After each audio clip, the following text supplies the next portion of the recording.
भाग एक।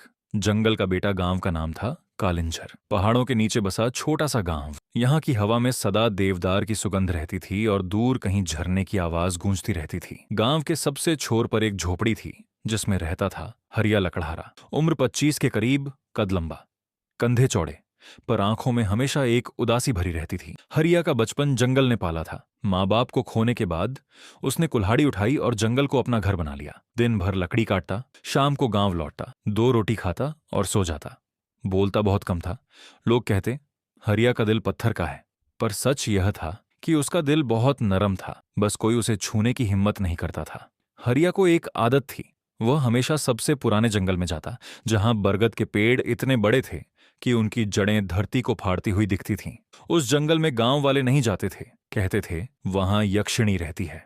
जो भी वहां रात बिताता है, सुबह जिंदा नहीं लौटता। हरिया हंसता था। उसे मौत से डर नहीं लगता था, उसे तो जिंदगी से डर लगता था, उसकी खालीपन से। भाग दो। पहली मुलाकात एक दिन बादल फटने लगे। हरिया जंगल में था। लकड़ी का गट्ठर सिर पर रखे वह तेजी से लौट रहा था, पर बारिश ने सब रास्ते धो डाले। अंधेरा छा गया। बिजली कड़की तो उसने देखा, सामने वही प्राचीन बरगद जिसके तने में एक बड़ा सा खोह था। उसने सोचा यहीं रात काट लेंगे।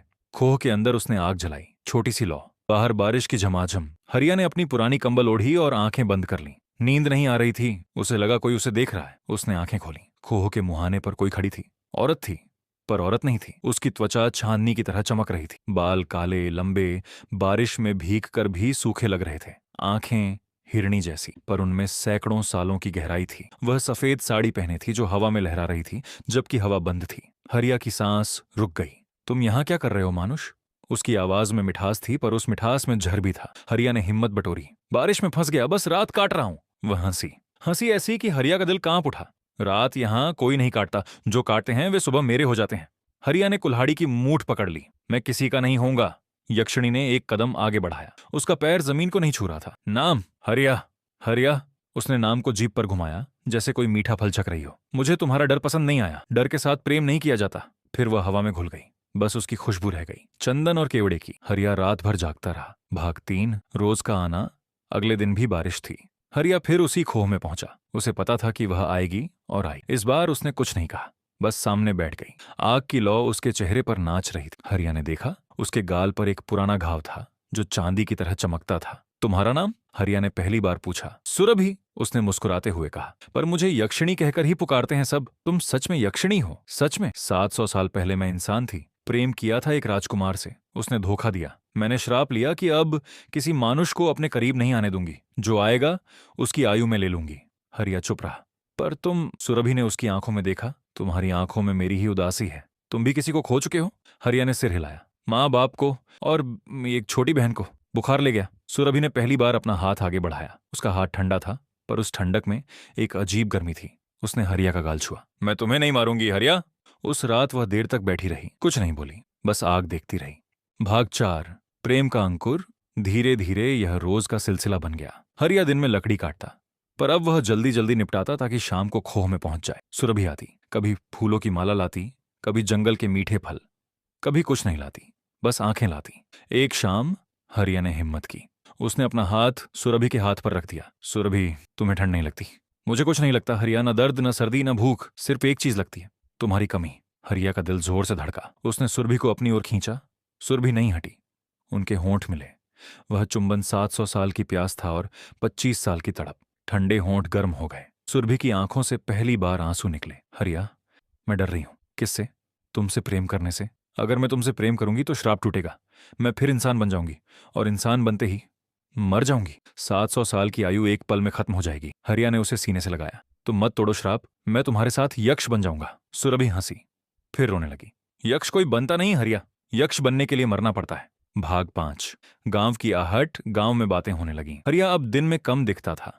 उसकी आंखों में एक अजीब चमक थी। लोग कहने लगे, लकड़हारा यक्षिणी के चक्कर में पड़ गया है। एक दिन पंडित जी आए। बोले, हरिया, वह राक्षसी है, वह तेरी जान ले लेगी। हरिया ने सिर झुका ली। मेरी जान पहले ही उसके पास है पंडित जी। पंडित जी ने यज्ञ रचाया। पूरे गांव ने हवन किया कि यक्षिणी भाग जाए। उस रात सुरभि नहीं आई। हरिया खोह में बैठा रोता रहा। दूसरी रात भी नहीं आई। तीसरी रात हरिया ने कुल्हाड़ी उठाई और बरगद के तने पर वार किया। 1 बार, 2 बार खून निकलने लगा पेड़ से। सुरभि!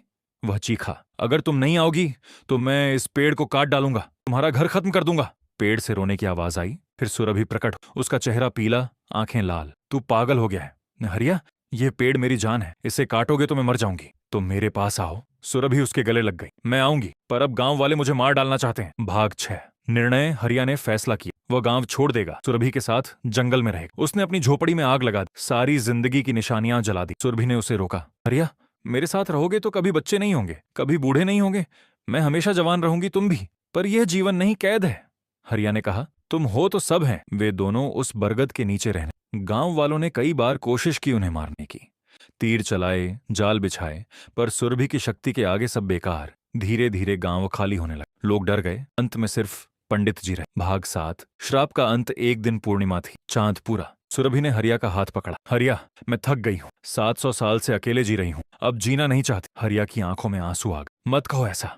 नहीं, सुनो, मेरा श्राप तभी टूटेगा जब कोई मानुष मुझे सच्चा प्रेम देगा और मैं उस प्रेम को स्वीकार करूंगी।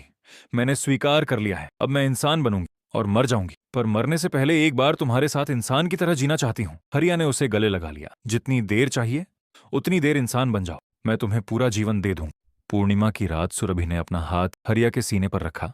उसकी उंगलियां गर्म हो गईं, उसकी सांसें तेज। वह सच में इंसान बन रही थी।